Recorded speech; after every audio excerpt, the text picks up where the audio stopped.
Welcome to the Relateable podcast, a safe space for open and honest conversations created for Black people. This podcast explores how we relate to one another in our intimate connections, friendships, family, and everything in between. Hosted by 3 Caribbean women. I am Fiona, a single mom. I'm Shaween, a very near empty nester. And I'm Chantal, a free-spirited monogamist. Relatable, because a shared journey brings hope. Hello, everyone, and welcome back to Relatable. Okay, so first things first, we apologize. We're sorry. We know we've been MIA for maybe 2 weeks, but we have good reasons. We really, really do. But we're so grateful to you for being so patient, some of you. And it's really great to be back. We have a very special show today. It's our first roundtable conversation where we have some pretty amazing guests. We'll tell you the topic in a bit, but before we get into that, I just want to touch in with my girls, Fiona and Shaween. Yow, yow. A long time. Good morning. It's a long man, see you. Give me a wine now. Okay. Shaween, how you doing? Girl, I'm fine. I'm wonderful. It's been an amazing few weeks. Wonderful few weeks. Boje, we've done so many things, covered so many things. That's why we've been MIA. Yeah, boy. And it's not, trust me, Relatable has been there on our minds, on my mind for sure. But Boje, it was carnival, people. It was carnival. That's all I should say. It was carnival. But I am wonderful. A little bit of tabanka going on. But yeah, we good. I'm good. How about you, Fee? I'm tired. Very, very tired. It's been a very up and down past few weeks. Lots of emotions, strong emotions, a lot of joy, a lot of stress. Yeah, a lot of joy and stress, I would say. But I think like the dust is settling now, and I'm just now like easing my way back into like normalcy, because it's like the past month has been a lot of travel, a lot of hosting, and like very little time to myself. So I'm just getting back to that. So I'm feeling hopeful just to get some like a little bit of rest. And I know Miss Chantal has been very busy. Boje. Very busy. How are you? I have. I'm still in recovery, and we will go through what I'm in recovery from at a later time. But like Fiona and Shaween, I have been doing many things throughout the Caribbean. Hear me, throughout the Caribbean. Like I went to every island. I went to 2 islands, yeah? Barbados and Trinidad. Barbados to attend the Black Feminisms Forum 2024. What an experience. Fiona was there too. First time we're seeing each other in 2 years. So you know the reunion vibes were high. We actually are going to have a show dedicated to the Black Feminisms Forum and the Black Feminist Fund, who is the organization that put on the forum. We have so much to share with you about that. That's for another episode. Then after that, I went to Trinidad.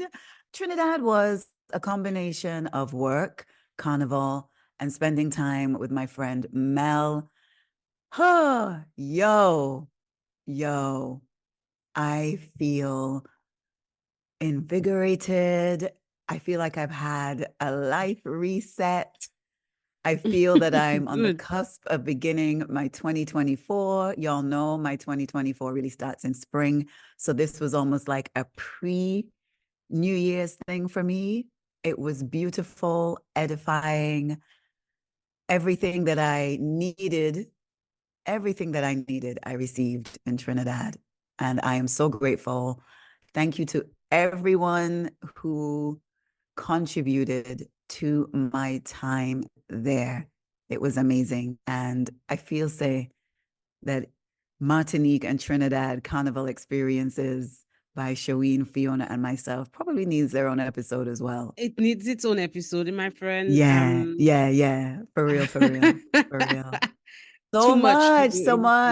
And I'd also like to give a special shout out to all the beautiful men in Trinidad. And in Martinique who too. That's a Martinique men sweet too. gather. You know, I Yo, wasn't thank watching you. Man in Martinique.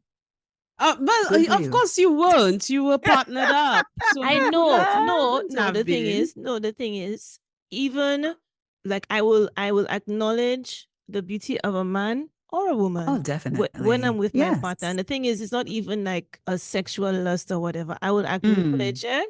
I'll say, oh, this person is handsome. And sometimes if you see someone, a man that's handsome, that doesn't mean you're necessarily sexually attracted to them. No, of course not. Absolutely. Of I course think not. what I loved seeing was the men dressed in the women's lingerie. Yes. That's a thing in Martinique. There's a day in Martinique where it's a tradition for Nice. men to wear women's nighttime clothes. Some of it be nighties. You see them in tutus. You see them in. There was a time Shawin and I were walking on a street, and it was a moment of quiet amongst all the million in Fort-de-France, and they had this Rastaman walk by, and he dark-skinned Rastaman, and he had a pink tutu on, short pink tutu and leg warmers, and he had his shades. So he was looking like a bad man. But then it's like, and as if like the pink tutu made him look even more masculine. Like it didn't, it to me, it amplified their masculinity because it just made, because the lingerie did not fit their body shape. Because you know, lingerie is supposed to accentuate the curves of a woman, right? So seeing it on the men, I think it just made them look more manly. It was I think that is the thing I appreciated when we're looking at watching that like the opposite sex. I love seeing them in the women's clothes. It was an interesting time. Well, and an episode all within itself. Yes. All right. So at the top of the show, we made mention that this is a very, very special episode. It is our very first round table conversation. We have not one, not two, but three entire guests. Like, what are we doing? Now, the reason that we have three guests is because we are going to be in conversation about a topic, and the topic is colorism, right? And we've wanted to address this for quite some time, but didn't feel that Shaween, Fiona, and myself, not being darker hued, we didn't feel that we were in the position to speak about something which we hadn't really experienced, right? It would be akin to a white person having a podcast episode about racism. Like, okay, what has your experience been? And so we've mulled around about, okay, how are we going to do this? Because it is an important topic and one that we need to speak about and address and work to, I don't know if resolution or resolving is the correct term, but it's definitely, it's something which flares up every day. Every day we see the impact of colorism in the Caribbean within our community. So we thought about it. We're like, okay, how are we going to do this? How are we going to do this? And then it came to, you know what, let's have a roundtable conversation and let's see if we have anyone in our life who would be willing to be a part of that round table.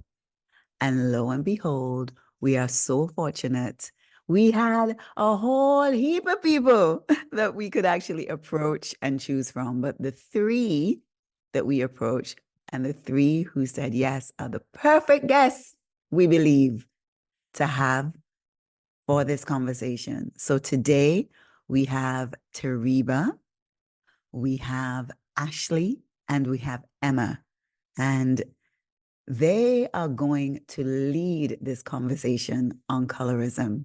We today are acting as the moderators. All right. So your girls ain't going to be doing all the talking today. We will be asking some questions that we've received ahead of this episode because we did let a few of you know that this would be the topic. And we also want to say, if this is a topic which you will find particularly triggering, we will not take it personally if you choose to skip this one. because everything ain't for everyone. And also, why would you want to revisit trauma? So please, if you don't want to hear one more conversation about colorism, we won't take it personally. We understand. But for those of you who do not experience colorism and have not experienced colorism, we ask that you listen, please. Okay.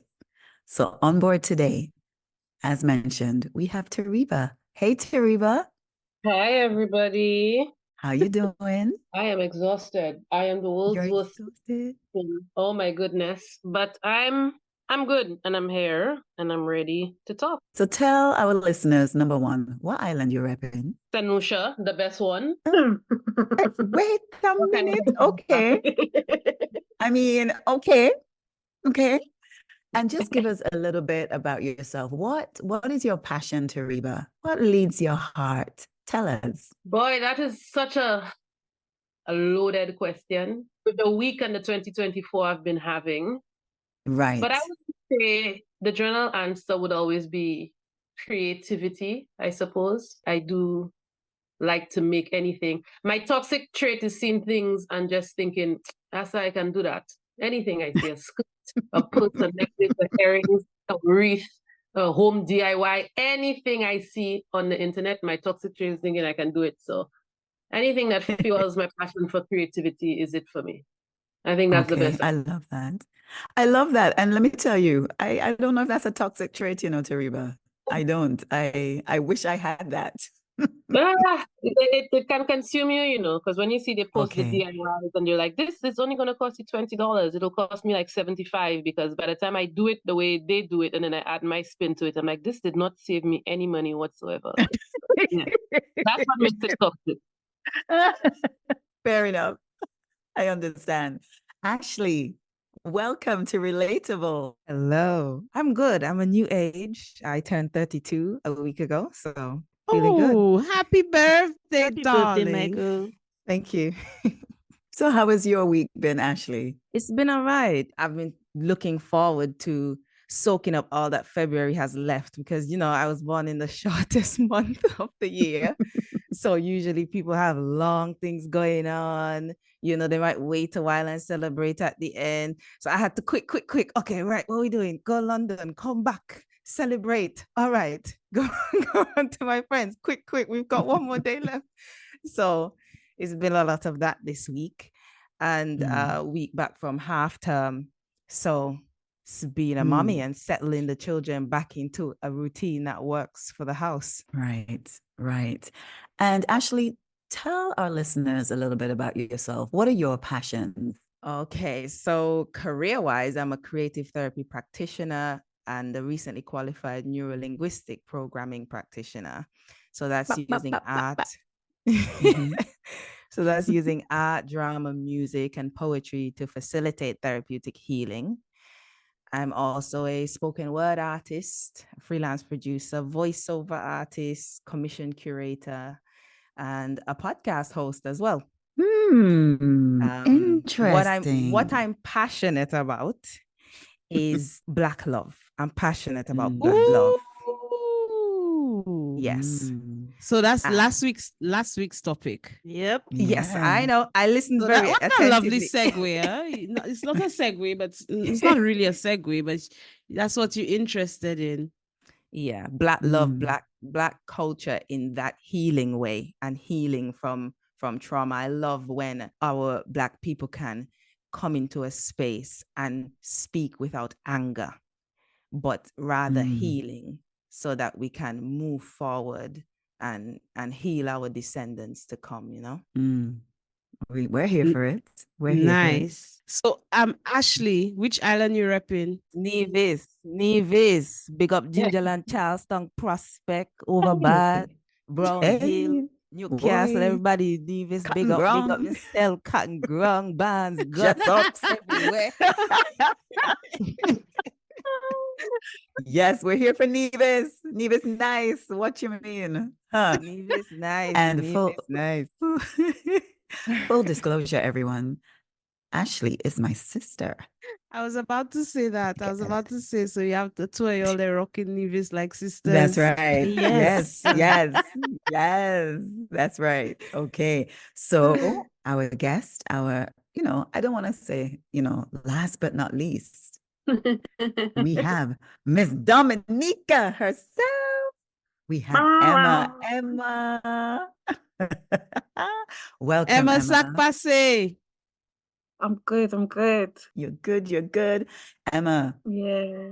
Tell us a little bit about a few of your passions. What leads your heart, Emma? I would say first and foremost, pursuing my passions, because that is enabling me to be my truer, real self, if that makes sense. As you get older, you get more comfortable. So pursuing my passions is just me walking towards just being the fuller version of myself. So yeah, there's that. So my name's Emma. Dominican M's is how some people know me as. I rep Dominica with my whole heart. But just to throw in a little bit of a curveball, I talk in an East London accent because I'm born and raised in London. But if you ask me where I'm from, I'll tell you that I come from Pishley, which is in Dominica, the village that my family come from, because that's where my heart is. But I'm born and raised in London, speaking a silly accent, but the Caribbean has fully got me in a chokehold from where I love born. that. I love that. I really, really love that. A chokehold, I like it. Awesome. I like it. Yeah. Okay. So welcome, Emma, Tariba, and who am I missing? I'm blanking. Ashlee. Ash, your own sister, girl. Wow. It's because she didn't say baby sister, because I wasn't introduced as baby. I'm retraining my brain not to say baby sister every time I refer to Ashlee or introduce I don't know why. Because you're not a baby anymore. That's why. My mother is in her 70s and her sister is in her 60s, and she will still say her baby sister. So are you serious? There's no age limit for that. There's no age limit. No, Thank you for that, Tariba. Thank you. Okay. All right. Okay. So as we have said a few times now, this special roundtable episode is a conversation on colorism. And before we dive into the conversation, we've spent some time researching and trying to find a definition. And we've referred to the work of Dr. Sarah L. Webb. And you can actually find Sarah on Instagram. Sarah has been working in the sphere of colorism, raising awareness about colorism for over a decade now, if not longer. And so we refer to her definition of colorism. And Dr. Sarah Webb defines colorism as the social marginalization and systemic oppression of people with darker skin tones and the privileging of people with lighter skin tones. So for everyone, including Fiona and Shaween, how does that definition rest with you? I'll repeat it.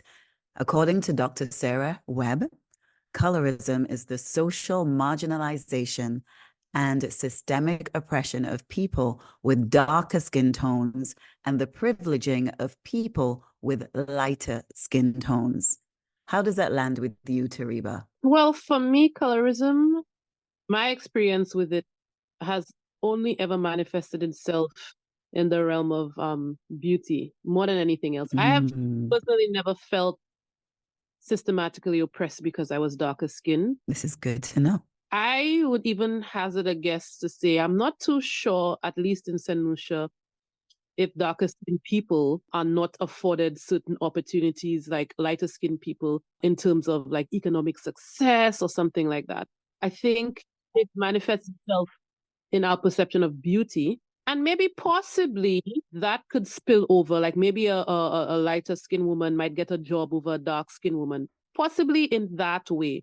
But I think the foremost is the perception of beauty. That's how it has always affected me. That is always the experience I've had growing up. My mother is lighter skinned, she's Carib, she's light skinned, she's the long Indian hair. And that was always something that people would look at me with a little bit of regret, like, oh, you know, you don't have your mother's hair, you don't have her complexion. That's unfortunate.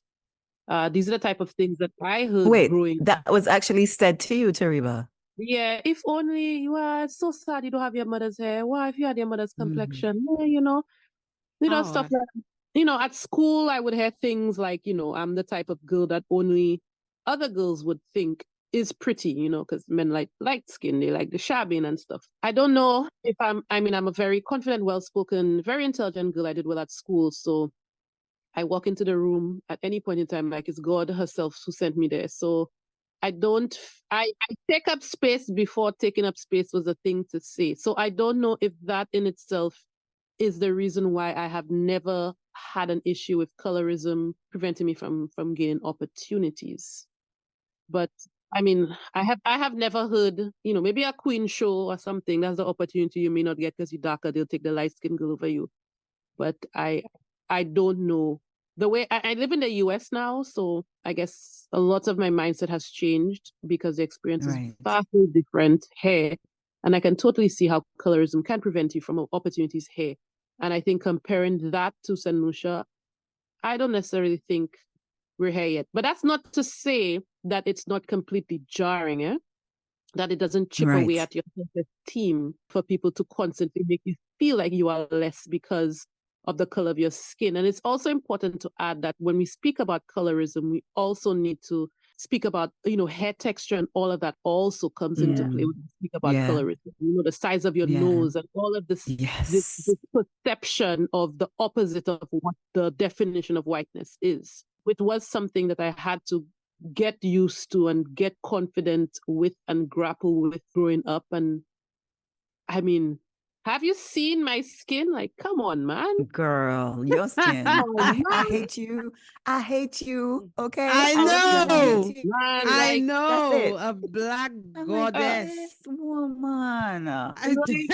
Yeah. Her Just, skin glowing, it's shining, it's flawless. but let me tell you, I took care of it. I used to come to school smelling because I used to put literal, you remember cocoa fat from back in the day? Not cocoa butter, Yes. not paddle. Yes. Not cocoa fat, Tariba. Yes, my girl, I used to put that on my skin at convent. I can tell you that there are reasons why the melanin is popping and all of that these days. And it's something that I did have to grow into being proud of, especially compared to, lighter skin. Well, thank you. Thank you for that share. Emma, I'm going to ask that question of you in terms of Dr. Webb's definition of colorism. How does that land with you? Would you have defined colorism that way? Yeah, 100%, because colorism, the way we know it and experience it in our community, derives from racism or has the extreme links with racism, right? It's how it manifests itself within our communities. So where you have power and you have prejudice, I very much wholeheartedly agree with it, because what it's saying is, just like with racism, you will be of say, for example, you're Black. A white person saying something towards you in a prejudicial way based on your ethnicity or race is racist. But if you are a Black person saying something to a white person, in turn, same words, similar connotations, just because of the power structure, that isn't racism, that's prejudice, right? So I understand the definition, because I think it's making a clear demarcation that there is a power imbalance, and that being darker skinned, of a darker hue of skin tone, is seen as lesser than, and that we face a prejudice as darker skin tones more so than our lighter and fairer complected counterparts. So by definition, yes, I do agree. What do you think? Yeah, it's also made me think that in terms of the definition, it might even have affected a lot of families historically, financially, because for me, that definition does make sense. When I was growing up, I always heard, oh, the lighter skin women and men got the jobs in the banks. They got the jobs that were of a lot of status. So if we think of this historically, think about maybe 3 generations back, where it was all light skin in the bank then that means that their children, if they didn't come out light skinned, that kind of threw the family finances that way. Or if they did come out light skinned, okay, then there's a possibility that that financial wealth continued through the line. So that's what it made me think of. That's where colorism, the understanding of colorism growing up began for me. I left Nevis when I was 17. So I never worked in Nevis. I had my education in Nevis. And education-wise, we were taught that the lighter skinned slaves, they got these jobs that were not in the field. And then the darker the skin, you were more than likely to be a field slave. So in my head as a child in school, I always thought, well, I'm a field slave. And so that went with me. And there's life and death in the tongue. And imagine me going through secondary school and history, thinking in every history class, oh, I'm a field slave, and somewhat being content with that, which is sick. But it's what I was taught to understand what happened. My interpretation of it as a teenager then manifested in me having insecurities about my skin. That's not where colorism started for me.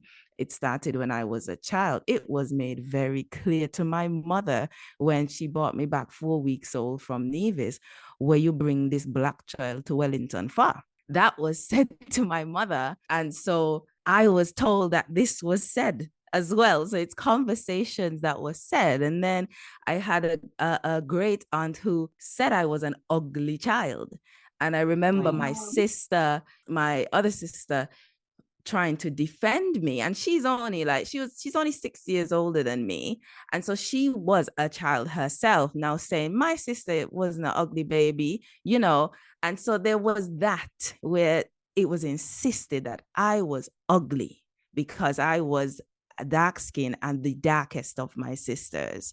So I accepted that, and again, I just think it's so sickening that my inner child and my child self accepted that narrative and view of me that I'm dark skinned, so that's a bad thing. Growing up and leaving home and coming to England and traveling as well. I traveled a lot as a child. We were very fortunate that our mom loved to travel, so we went everywhere. But when I started to travel by myself, the first place I went outside of Nevis and saw somebody who was darker than me was Australia, believe it or not. I traveled there at 16 for World Youth Day, and I saw it. The young man must have been from Senegal, I think, and he was tall and dark skin, and I was in awe. I was like, wow, could not believe the beauty of his skin.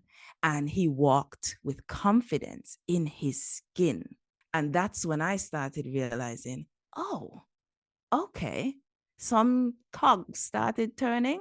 So when I moved to England, went to sixth form in East London, again, I met people and sat next to people in class who were darker than me. And the first thing that I started feeling was, I don't have to feel insecure. I wonder how they feel. We're all in sixth form, 17. I said, if I feel like this and they're that dark, how do they feel? But they don't look like they feel anyway. They might have, and I don't know. But the way they carried themselves compared to me, I felt like I must have had more insecurities than them, That's a good point, because I think when I made the comparison between my mother and myself, and when people would say, oh, it's unfortunate that, I don't have her complexion and stuff, it was an implication that I'm not as pretty as my mom, for the sole reason that I am not her complexion. That was it, without looking at anything else. So, my mother would always shut down that talk, like instantly. But it was very common back in the day. I mean, I had an aunt who said that when her husband started coming around her, her mom wasn't happy because he was so black. And these are other black people, right? Just because he was dark. Yeah. Like my father's family is very dark. I remember specifically asking my grandmother the same question, and she was actually appalled at the question, if she had an issue with my father being so dark. And she was even lighter than my mom and even more Carib than my mom, obviously. And she was actually appalled at the question. So it was great to know that my mother was not raised that way in terms of thinking that, you know, being so dark is ugly or anything like that. And then there is also the implication that once you light skin, you have money. And then once you dark, like you don't have. So like if a light person can walk into somewhere, you know, they'll probably, you know, figure that person have money. Any person light skin with like any sort of less texture in their hair that looking a little mix, you know, there's always that. And then when you spoke about the jobs, like I said, I've never experienced that in my lifetime. I don't know that truth, possibly in my mother's time. But in my time, I can tell you that there was a specific place, the high-end place that sold jewelry, that it definitely was the pretty light-skinned girls who got that job. I was younger. I'm sure Fiona knows exactly where I'm referring to. Yeah. And it was a thing of status to be working there, and you were light-skinned and you were really pretty. And I can tell you go back to that same establishment today. And I remembered I was somewhere with somebody and we passed and I said, boy, back in the day, that girl could have never be working there. And I'm sure the was perfectly good at her job now, but I mean, at the time, like growing up, you had to definitely foot a specific bill to be working there. So I think like at the very least in the St. Lucian context, it really is or was a perception of beauty, but I feel like a lot has changed. Like so much has changed. And this whole melanin on this social media thing, I mean, it started to irritate me, but it was a fantastic movement because I mean, I had a friend who said, yeah, so what's that melanin thing everybody talking about? The fact that they had black people who didn't even know what melanin was and just proud. Wow. Yeah, I still laugh at that to this. I thought it was a funny question. But anyways, yeah, just to get people proud of being dark and stuff, like I think, I mean, it was actually quite helpful. And then you see a lot more darker models and stuff. But it's never ending. There's an influencer I follow who is very much mixed with Spanish and a whole bunch of stuff and quite light and everything.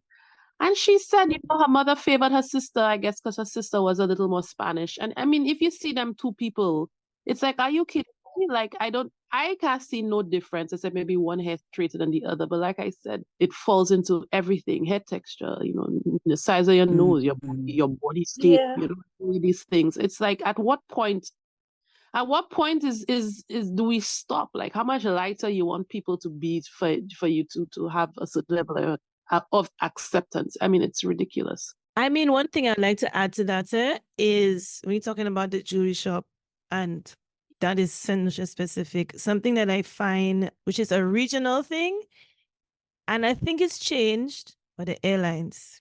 Flight Oh attendant. my gosh. The flight attendants. Yes. The flight attendants. You all know. We are calling no names, but regional airlines have had a certain, and I think also because a lot of these regional airlines were centered in Trinidad, and I think Trinidad has very severe issues with colorism. I think definitely. Even looking at Trinidad's, like, because I've come across, like, the other day I saw calling Cupid on Valentine's Day in Trinidad, right? And then so this guy's pretending to be Cupid, and like it's a hotline, right? So you call in Cupid and say, Cupid, I want a red thing with a big bamsi. So that was number one. And then Cupid say, oh, how you go call this late in the day? You know that thing gone a long time already. That's high in demand or whatever. And then it went on, oh, I want a darkie with a something, right? And it was all of this kind of racial profiling, and in the order, but you know, the first on the format was a red thing with a big bamsi or whatever. Don't. And I think Fiona. Yeah. last on the list was, I Toxic is believe, Red Woman songs. Oh my God. Can we yes, stop with this But it's not Red just Woman? the Red Oh Woman. my It's like God. me being Creole. You have Tik Shabin. That is like your standard of beauty, and that's said yes, all the time. yes, And they don't yes, even know that they're being offensive. That they say it's so matter of fact. So Yep. not to interrupt you guys, but you've got two things going on. Me outside looking in, very much of the Caribbean, but being born in London, I see like Yes. more of a pride in people's blackness. Let me speak frankly, their African heritage. But then you also have they're quick to tell you, oh, my grandmother is this, and my like the Oh, otherness as yes. well. Oh, There's oh yeah, they the must add in their granny is a The Indian, otherness. or Yes. they have white in their family yeah. somewhere. They must add a little something to it. You So cannot just be outside just looking black. in, You have to add something else. exactly, Fiona. And outside looking in, I think you've got like a struggle almost happening, being a black person, of like you've got the pride in like where we came from originally, whether that be India, Africa, or wherever else. But then also that's still that colonial mindset, which is very much there. Like I can see it in terms of racism, colorism when I go back home, and just how people interact, talk with each other. It was carnival season. I just came back from Dominica, which I love with my whole heart. But people were just speaking that way, like, oh, look at that girl down the beach, like Tik Shabin, like literally. And not, like I said, not thinking anything about what that means and why they're saying that. What does it mean? Can I ask, Emma? What does it mean? So to me, it's like Shabin, as in it will be like a way of describing somebody's complexion. And we use that word in Creole cultures. So I've heard it by my St. Lucian friends. I've heard it by my Dominican friends. I know other people can have different meanings for words, just like Creole can mean Okay. different things to different people depending on where you come from. Oh, But to okay. me, it's like used to describe either light skin or mixed people in terms of appearance. So there is like Oh, almost like a hierarchy in terms of beauty standards for some people. And there's like that, like I said, not even having the outward awareness to know why are they saying that, but it's in the music now. It's not The like just origins 20 of years ago. Shabin is that it comes from a type of yellow sheep, a sheep that Is it? has yellow wool. Yeah, it's a French word, and it's it's the creolized French word of a type of sheep that has yellow hair. So because remember, historically, if someone is mixed race, so if say they have a white parent, they'd be called mulatto, Yeah. right? Or octoroon or whatever. A Shabin is someone where they are black, but they are lighter skin tone, and sometimes they will have lighter afro hair, right? But Yeah. now it's kind of become mixed up in over time. But the original Shabin is to describe a yellow sheep with yellow woolly hair. That's where the term Shabin comes from. Yeah, it makes sense. So I would hear that often. And you would hear like, you know, Negress, so like you would hear like the references to different skin tones, but I still think it's very much there, unfortunately. And I see it. I can see it, I can hear it in language, in Yeah. music. I have a question. How does all of this manifest? I feel like in this conversation we're having, we are very much speaking on the female experience. Is it men? Yeah. Okay. I I feel was like gonna say I could I feel answer that. like light-skinned men out of style. Like, you know, back in the 90s, we were all into Stop like, it, you know, Teriba. I don't That's a know. I good just question. But I she think not that's just lying because fetishization. because light-skinned fellas get rinsed now on social media, and I find dark Yeah. They skin men are very do. They fetishized right do. now. 100%. Yes. Yes. And then I'm Mad. Yeah. it's entered very much into the white woman realm as well, right? Yeah. Yes, we did start with the whole black of the berry, the sweet of the juice thing, but then I think also this melanin thing has also added a lot of fetishization on darker skinned men, and light skinned men are now also seen as weak, right? Yeah. Like they Yeah. soft, and they all up in their feelings. They like Drake, and they get, and yeah, you know. So it's a very interesting dynamic. But I think the fetishization of darker skinned men also comes down to historically things as well, because it's as if like the darker you are, the more mandingo you are, so the more of the big tool you have, and it's again valuing a Black man on the basis of his sexuality, right? Mhm. And his sexual prowess, and that is a lighter skinned man doesn't have that same kind Yeah. of. I think that's something we had to be very mindful of as well. In this kind of, I think, yes, like in the 90s, again, that's colorism and our own colonial mindsets when we're looking at the genuines, and everybody liked The Christopher Williams, Albie Shore. Martin, Jodeci. Come on, let's Yeah. not leave Albie Shore out of the conversation. Yes. And come I feel like on, they're come almost not on. even light skin again. Like they just got old and they just got dark. Have you seen these fellas recently? No, I haven't, you know. Some of them look alright. Christopher Williams, Yeah. I don't know. But it's a good point as Devontae well. from Jodeci is not light skin anymore. I don't know what the hell happened. It's a good point that you made, because when you think about what we're talking about today, and we're a room full of women, you think about some of the anecdotes, young men and their experiences of colorism where they've been of a darker hue. You can't negate that they've also gone through that also, and how that can manifest itself later on in life. It's an important thing to think about. No, But definitely, absolutely. definitely the image and the stereotype of the aggressive Black male would be a darker one. And Yes. Yes. I think that goes to women as well, though. I think Yes. there is that more It that does. aggression It does, Emma. Yes. and almost you have to be grateful for opportunities and grateful, and you're like in the lower rung in terms of hierarchy. I think it applies. It's genderless, unfortunately. Fortunately, whichever way you want to look at it. Solid point. It is. Yeah, definitely genderless. My husband is darker than me.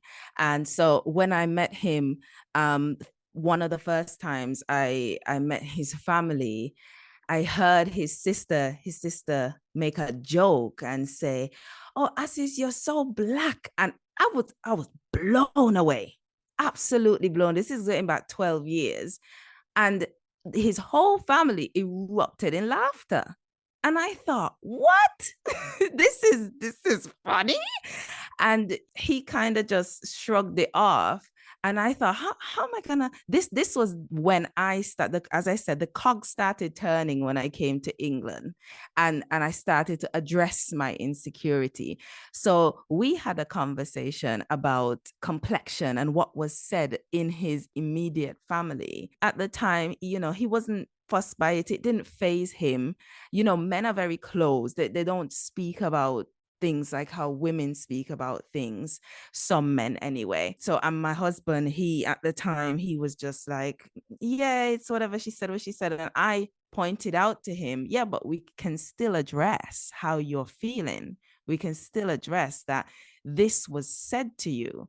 And then it just kind of sat with him for a long while to think about, yeah, actually, I have been treated some type of way and patronized, he noticed. Like, sorry for, oh dear, let me give you this because you are that complexion. Oh dear. You probably get less opportunities because of this. So let me give you, that kind of oh dear treatment is what he would receive, because he's a man of that complexion, darker complexion. It's the power of the tongue as well. The power of the tongue. And I hear conversations like among the guys when they're talking, and the lighter skinned guys push up their chest more. They do. I see it. they push up their chest more, and they're a bit more thing. Well, my husband, it was made reference to Mandinka. My husband is Mandinka, funnily enough. He is a Mandinka man. So then there's his confidence as a Mandinka dark-skinned man. We're yeah. Again, I can't remember who it was, but somebody in the conversation said about Black men, darker skinned men being seen as more aggressive, right?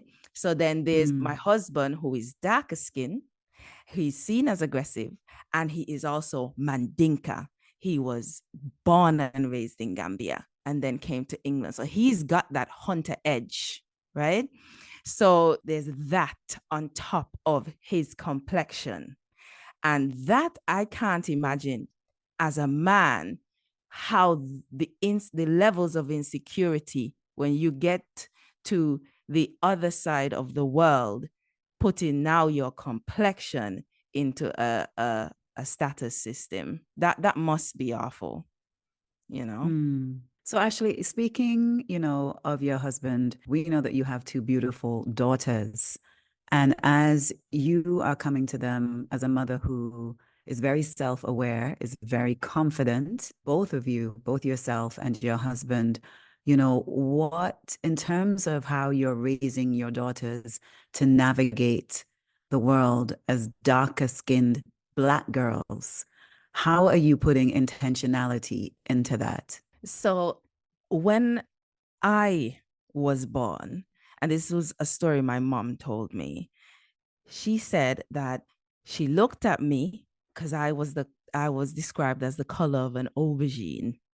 That was, I remember. It was an endearing. This was said in, to be clear, it was said in a very endearing way by my Auntie Debbie, who caught me when I was born, and my mom, that I looked so smooth, chocolatey, so beautiful aubergine baby. Yeah, I remember.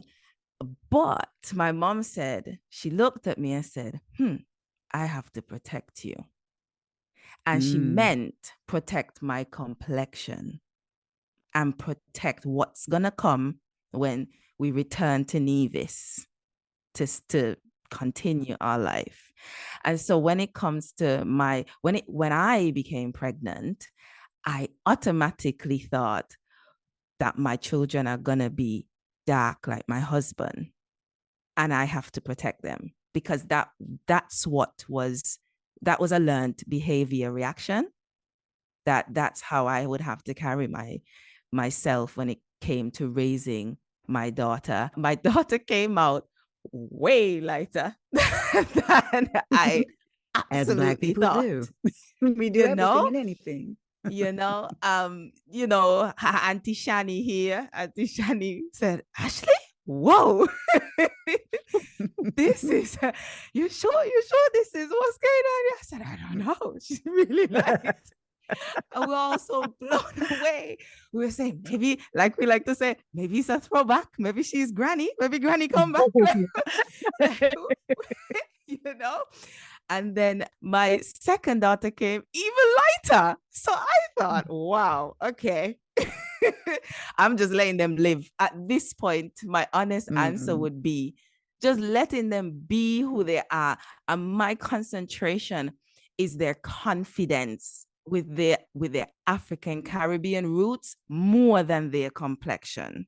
Okay. Because once they are comfortable with where they come from, nothing is going to shake their foundation.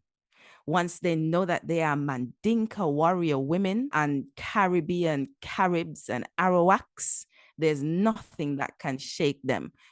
They walk around this house every day right now singing, they're the whole blinking market. And I love that. This is their theme song right now as it changes with the soca scene. And so they know they are, if you're looking for something, that is what they are. This is what we carry them with. Unfortunately, my eldest has experienced racism already as a child performer on stage with her ballet shoes, and we having to fight the cause for her to be in the show because, she's gonna wear shoes that fits her complexion, right? At 3 years old, being refused to be on stage. And we fought that and we won. Yeah. Yep. That's real and happens. And, going into her first ballet exam, which she passed, it was, we had to make phone calls because the letters were saying she has to wear these shoes. She has to wear it. And we, put our foot down and fought the cause again. So unfortunately, it has begun for my eldest. How we respond to that for her as her guardians until she is of an adult age where she makes decisions is we tell her and we explain to her, this has happened. And but you are a beautiful Black ballerina. It doesn't matter what your complexion is. You're an African ballerina and you're a Caribbean ballerina. And so I'm fortunate that my daughters are surrounded. My family is very female heavy with all hues of the brown complexion. So I'm very fortunate that my girls have that security that it does not matter because I am the whole blinking market. Mm-hmm. Amen to Can that. you imagine a 3-year-old child having to You understand? So an intervention having to Yeah. come into something like that, something as About her ridiculous ballet as that. shoes. Her Ridiculous. ballet. And the thing is, what they didn't know, Fiona, is that Yinka has an aunt who studied ballet for 10 years. Okay? And when Ashlee called me and told me what was going on, you know, the mode I went into, right? I went into the technicalities. The reason why back in the day, ballet dancers wore that so-called flesh-colored tights, stockings, and shoes were to elongate their legs. So everything was one line when they're pointing, when they're moving. So therefore, if you have a dancer who is of a different hue, she has to find the tights, stockings, and shoes that match her complexion so that her lines are elongated. It is about the line and how that looks and how it elongates it for the dancer. And so very much so they were being woefully and willfully ignorant and yes, racist. Yeah. Because if you at the foundation do not understand or don't care to understand the reasons behind this child wearing the shoes and the tights and the stockings to match her complexion, then you shouldn't be in the business of teaching anyone anything. Truly. So yes, I was a little bit incensed. Okay. Is that ongoing? No.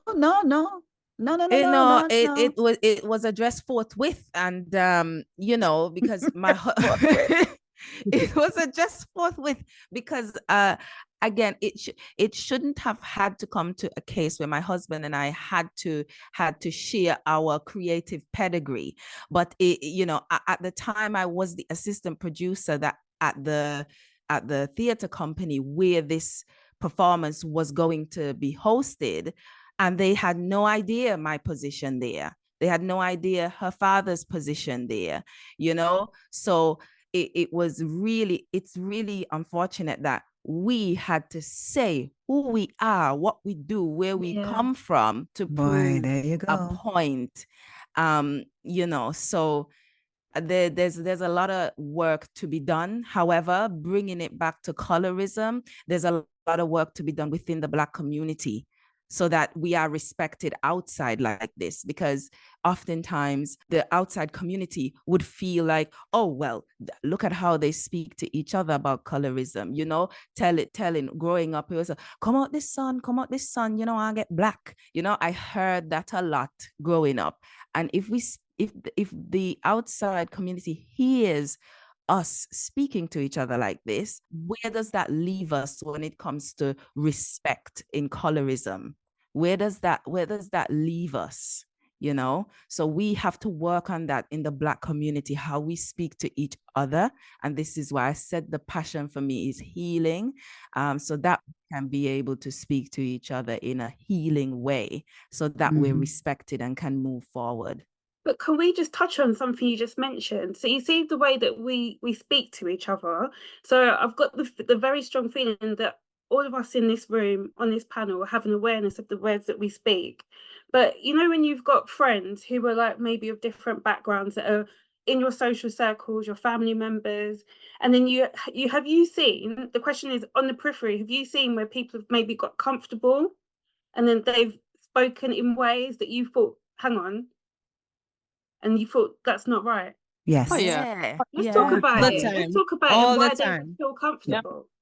Yeah. Go Oh, ahead, yeah. Emma. You lead it, girl. So for me, growing up in East London, so just to go back one as well, my experience, I didn't receive direct colorism growing up. My mum and my dad very much had me in a household where I was in a little Emma bubble, pretty much like now, where, you know, you just there wasn't like the fixation on darker skin. We were very much a very black household. Like, you know, we're Caribbean, people of different hues, but there was like a focus on like people of different, whether it's entertainment or politics, these are people that we look up to, and but having like a pride in your blackness.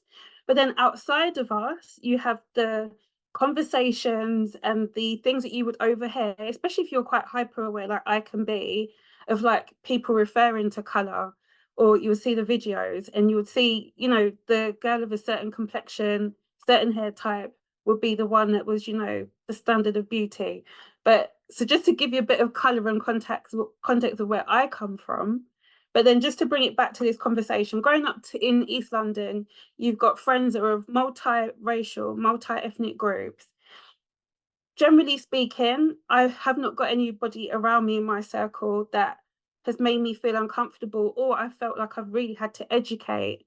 But I have seen in like periphery relationships, whether they be the spouse, whether they be a best friend of a friend, they're non-black, but then they're referring to not just race, but to complexion, hair texturism, featureism as well, like, oh, she's pretty, she's got more European features. What does that mean?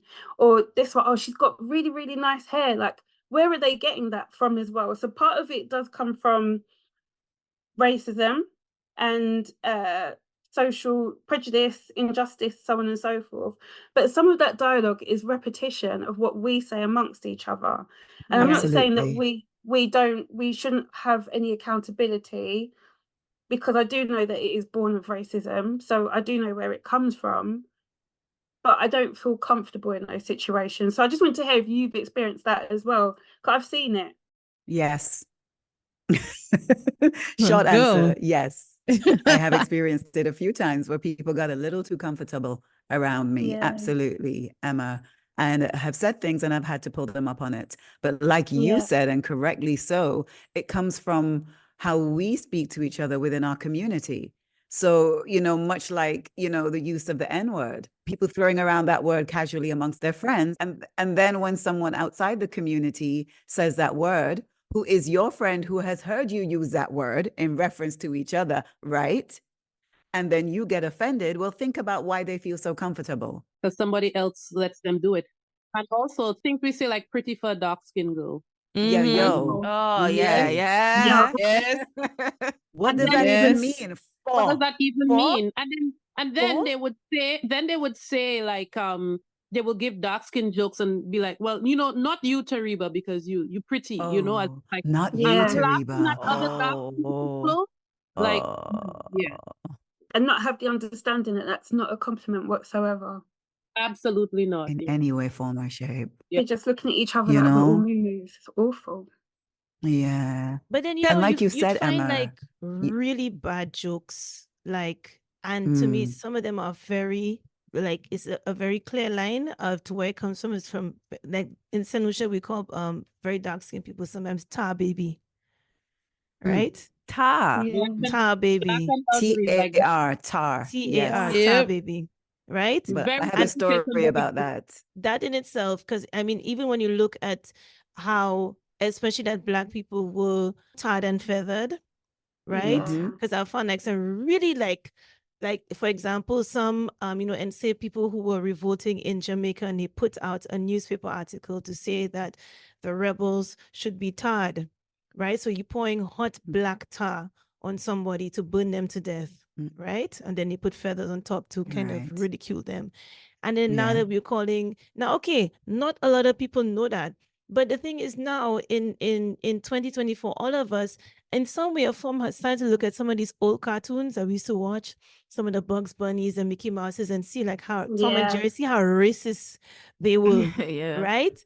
And then we still saying the word tar baby. And I mean, seriously, maybe as a child you don't know it, but then there's a lot of like St. Lucian, there's there's a very popular St. Lucian meme page on Instagram, and I saw them recently use the term tar baby, and I'm like, wow, like seriously, guys, a big 2024, they're still doing that. It's about awareness, like you said, Fiona. We know better, and there's enough free access to information to better inform ourselves and to ask more questions like, okay, where does that expression really come from, right? And do a little bit of investigative journalism on your downtime. And then you're like, yo, okay, so I need to remove that from my vernacular. I should not be using that term. I should not be referring to people, you know, as tar baby. You know, one of my closest friends, her nickname derives from the fact that when she was born and when she was little, people referred to her as a tar baby. And I won't say her nickname because I don't want to, you know, blow up her spot and her family. But that is where her nickname comes from, because there were people around her who were younger and couldn't pronounce the word tar, right? But one of my closest friends, her name comes from tar baby. And it's not okay. It's not. And when she told me that story, because I had known her for most of my life. And because I just said, hey, where'd that come from?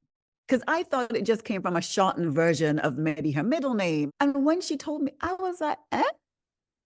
And so I've been trying my best not to refer to her to that name anymore. And this is what we have to do. My nickname is Tabby, and you have me rethinking my entire life existence. Oh my God. I did wonder if it was you. It's not. It was not. You sure? It's someone else. But yeah. But guys, you know, before we wrap up, because as we said, we could never cover the whole spectrum and the depth of colorism in a 1-hour conversation. But before we wrap it up, we cannot have this conversation, Emma especially, because Emma and I have had many a nights discussing this without talking about colorism and carnival. Oh my God. The way that carnival is we need 2 hours. That is a whole seminar. That should have been the first A whole seminar. They could be okay. 5 That's episodes it. on Trinidad Carnival alone. Lord. I'm going to throw Notting Hill in there as well. Without naming names, we still very much to this day have a big problem. And it's very much there in our faces. Yeah. And with our photographers within the carnival just community. The way they advertise, promote. Okay. Come on now. Yeah. Chantal, who are the photographers? Who are the photographers? There are many photographers whom, for whatever reason, seem to feel that the better pictures of carnival events, so-correlated events, should promote and highlight the lights. We know this. I'm asking you, who are the photographers? Oh my God. Oh my God. You know what? To be fair, okay, wait. Okay, let me be clear. To be fair, hold on. To be fair, I'm not sure of the names of the ones in the UK. I'm asking you, who are the photographers? What demographic of the society are the photographers? Okay. I mean, come on, it's the male gaze, isn't it? Yes. It's the male gaze. Which men? They're mostly men. And these men are men of color, correct? Correct. Yes. So the very same people who are doing this extreme acts of colorism are men of color. Mm-hmm. Yes. Right? Wow. Yeah. Yes. And you know, 100%. I follow this soca guy. I can't remember his name, but he always walking up. And he goes around and visits a lot of the different carnivals around the world. And he never posted that his wife or his partner, never did. And so one day, oh God. Okay. One day he posted her, right? And it was like my feed just went crazy with people commenting nasty things about her because she's dark skinned. I know. No. It was mad to the point where he took a break from Instagram and posted a video saying how appalled and upset he is that people would speak about his wife. And the comments, I'll give you an example of a comment saying, you could have do better than that. Wow. That kind of comments coming from our people, They Yeah, that's not a expected surprise. him to have a certain type of look standing Yes, next I'm to sure him. they Yeah. did. And they didn't get that. Wow. And they really hammered this young man. And that's a couple I Man want to look talk like- to. But Hear this yeah, now. What this man look like, Chantal? Because this is a problem I have, though. Ashlee, Like, is Ashlee why talking? It's not me. Why? Oh, sorry. You sound so fine. Sorry. But Yes, Ashlee, we do. why this man supposed to have a certain like type of woman? Who is this man? Like, is it because of a status that he's supposed to have a woman who look a certain type of way to match his status? Because I he's a think it's a gorgeous black status. man. Yeah. And he's not light skinned. He's not No, light dark skinned. skin, like to wine, and he's very Yeah. fashionable and this Yeah. and that.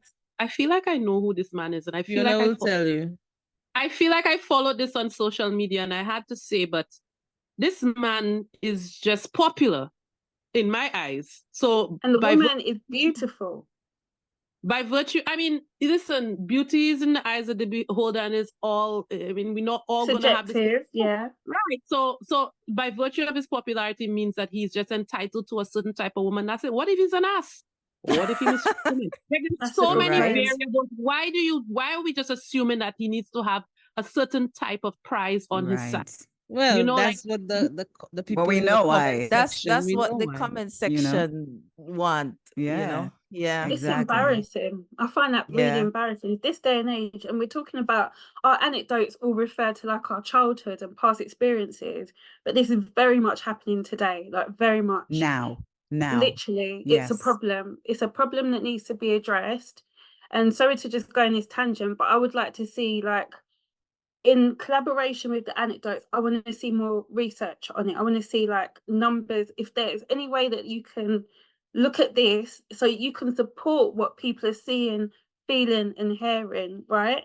So when you've got a little dark-skinned black girl, that she can go, not that numbers make you feel better, but there's research rather than Auntie Emma said, because Auntie Emma saying it is good, but I would like to see more of a focus, because it's also telling you that it's something important that we need to address, that is current. It's not past tense. It's very much here, living and breathing and dancing amongst us. And it makes me sick. Yeah. I saw something the other day which was so incredible, that AI is also colorist, because they had this. But of course it is. Well, it's because Absolutely. it's following our own trends, right? So it was Exactly.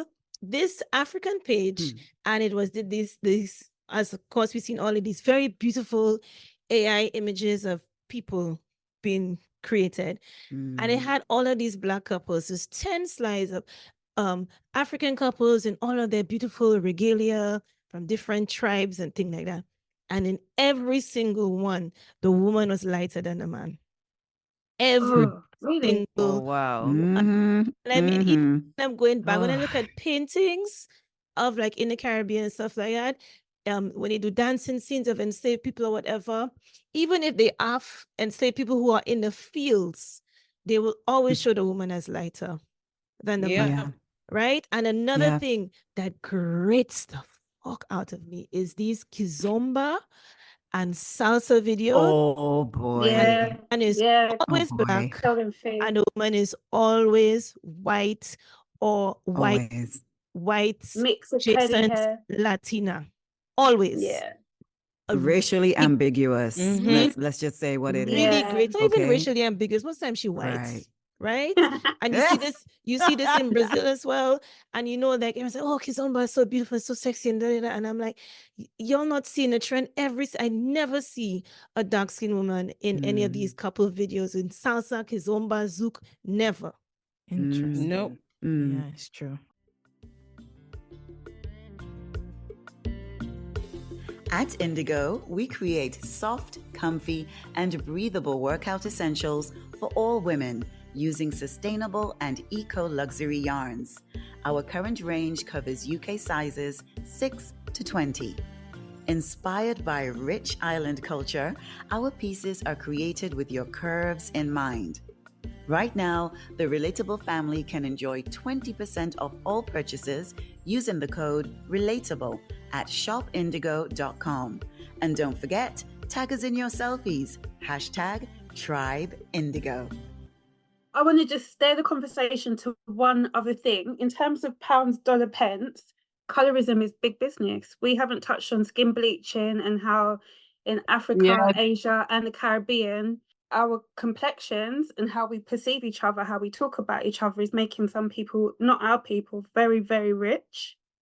And to add, some of the name brands that we have in our house in the UK, in St. Lucia, in St. Kitts, some of these same brands are also producing these fair and lovely, lighter complexion products. And, you know, yeah, how do you feel about that, guys? Well, okay, you said something there, Emma, and you said that the money isn't coming back to us. But I want to say that some of those same companies are owned by our brothers and sisters on the continent of Africa. So some of the money does go back to us. And like you said, we do have to be accountable for our own demise. And there is a portion of accountability where our own people are capitalizing on our insecurities and colonial mindsets. You know, they're making money off of that. There is an African show with influencers. I forget what it's called. It's Young and Five, and they're all bleached. Have you seen that on Netflix? Yes. Yeah, Yes. Young, African, and rich. But the thing for me is like these skin bleaching creams, they don't make you light skin, they make you gray. I wonder if they, but that just goes to show you like it's like what's wrong with your mind that what you're seeing at the end of your bleaching process is better than what you were before, because everybody who bleach looks bleached. You don't look like any naturally light skin person. You bleached your hair. It's like the equivalent of walking around with a permanent bad weave. When your weave doesn't look natural and everybody knows it's fake, it's just sad to me that people think that this is better. Agreed, because whether you're lighter or whether you're darker in terms of your complexion, when you're black, there's like a richness that your skin has. Like whether you're very light to very dark, our skin has almost like a glow. So when they do that bleaching process, which I think is horrendous, just to state the obvious, it has that grey mushroomy look and it's obvious. Then to have the audacity to slap your new complexion in terms of your MAC powder on top, you just look, I don't know how to describe that. The audacity. Sickly. Anyway, it's the audacity, and it's the unfortunately the root of the work is mental. It is, you know, it is, oh my God, sitting down and reading your history books and understanding why there are certain ideals that are held as standard, the Eurocentric beauty ideal, as Tariba referenced, the shape and width of our noses, you know, the texture of our hair. It's all wrapped up in colonialism and enslavement. And we must, as Bob Marley said, release ourselves from mental slavery, emancipate ourselves. And colorism stems from that mental slavery. It really does. Guys, we love you all so much, but please start to question yourself. Start to question even if you have an unconscious bias. You know, a friend of mine once said she was looking for hair people to follow, hair and wellness people to follow on Instagram, right? And she kept on saying, well, all these wellness people are light skinned with curly hair. What's going on? Yeah. So there's no dark-skinned women as wellness and well-being leaders on social media? I'm sure Of course there are. Of course there are. But the algorithms will push a certain look and a certain narrative, and we have to be aware of that shit.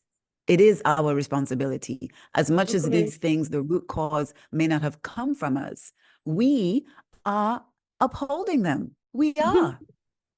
And we need to do the work. We need to do the work. I highly recommend following Dr. Webb. I highly recommend following her on all of her pages. I think on Instagram, it's Colorism Healing. Yeah. It's Colorism Healing on Instagram and Facebook. Follow her. For me, she is the holy grail on this work. And if you are really wanting to do the work and not just speaking the words, follow Dr. Sarah L. Webb. When I was growing up, I have a set of cousins. All of us are about the same age. Three sisters, all of them pregnant around the same time. And when we were born, so I have a very, very dark-skinned cousin, very dark skin, but her skin is so beautiful. It's like chocolate and shiny and beautiful. And then I have a lighter skin one, like a more milk chocolate one. And then when I was born very, very light skinned, so much so that my dad questioned whether I was his child because both of my parents are very dark. So anyway, cutting a long story short, growing up, I was always the one being picked on because they used to say black is beautiful. That's my darker skin one. Brown is sweet. And white is nothing but a bowl of shit. So I was... Oh. My Lord. My I'm Lord. sending It you was a hug. reversed for me. Whoa, So whoa. My growing Lord. up, I always wanted to be darker because I didn't want to be the bowl of shit. I love that. Oh my gosh. So it's I been want my to be the lifelong bowl of journey shit. to darken my complexion. So that's why I'm down here Look now, at always that. in the sun, catching rays. Anyway, I just wanted to Yes. throw that in. That Mhm. and it stayed with me. I remember that that's something we grew up with as kids. They used to sing it for me. Black is beautiful, brown is sweet, white Mhm. is nothing but a bowl of shit. And I remembered that. But Wow. anyway, yes. Wow. Sherwin, this is the legend moment that I was talking about. Sherwin, the legend. Always have a Got me story. snorting on the podcast. Always have a Oh, story. Lord. What has brought you joy this week? Let's go. Let's start with you, Emma. Okay, so seeing my other half. I've been shaking my bum bum in Dominica for the last 2 weeks prior to last week. So I came back and just spending time with him, and the conversations have brought me joy. He's a good one. Nice. Lovely. Nice. Nice. Oh, We I love love a bit of love. black love. We love love. We love it. Ashlee, what has brought you joy this week? I met my godson. He's here on Earth, born the day after my birthday. So that brought me lots of joy seeing my best friend join me in motherhood. That's mad. Oh. But yeah, my little Mhm. godson. Nice. Welcome to the world, King. Welcome to the world. Tariba, what has brought you joy this week? Yeah, so how can I follow these two stories? Like, I'm saying pressure. I don't know. You know what? Love is Blind brought me joy this week. It is the trashiest nonsense on Netflix. I was yelling at my TV. Sometimes you just need to fill your head with trash as an escape. Yes. Quite frankly, Yes. that is what brought me joy this week, knowing that there's some people in lives whose lives are even way more mess than mine, who make even worse decisions than me, and do it in front of the whole world on Netflix. So yes, that's There what is brought me. comfort in that. Yes. Yes. Yes.